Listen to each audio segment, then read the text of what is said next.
भारत चीन सीमा विवाद के बीच भारतीय सेना ने एक बार फिर बड़ा कारनामा कर दिखाया है और भारतीय सेना ने इससे साबित कर दिया है कि वो दुनिया की सबसे ताकतवर और प्रोफेशनल सेना है। दरअसल भारतीय सेना ने पूर्वी लद्दाख में 15,000 से 17,000 फीट की ऊंची पहाड़ियों पर टैंकों को तैनात किया है और वो भी तब जब वहां का तापमान अभी से ही -15 डिग्री पहुंच चुका है। भारतीय सेना ने रेजांगला, रेचिंगला और मुखपरी चोटियों पर टैंकों की तैनाती की है और कुछ जगहों पर तो ये चीनी टैंकों के लगभग आमने सामने हैं।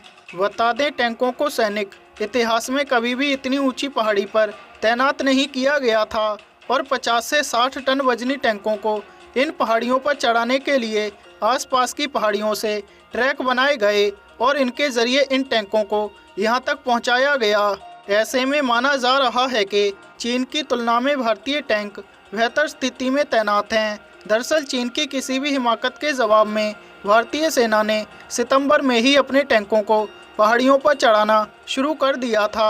इस समय भारतीय टैंक चीनी टैंकों के सामने हैं, लेकिन ऊंचाई पर होने की वजह से ज़्यादा बेहतर स्थिति में हैं। इन टैंकों को 15,000 से लेकर 17,000 फीट की ऊंचाई पर तैनात किया गया है और पूरी दुनिया में टैंकों को कभी भी इतनी ऊंचाई पर तैनात नहीं किया गया है।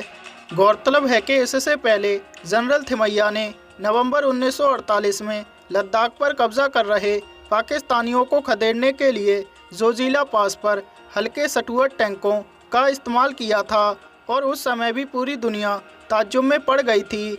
लेकिन तब भी टैंकों को सिर्फ 11,553 फीट की ऊंचाई तक ही ले जाया गया था। हालांकि अब आप इसी से अंदाज़ा लगा सकते हैं कि 17,000 फीट की ऊंचाई पर टैंकों को पहुंचाना भारतीय सेना का कितना बड़ा कारनामा है।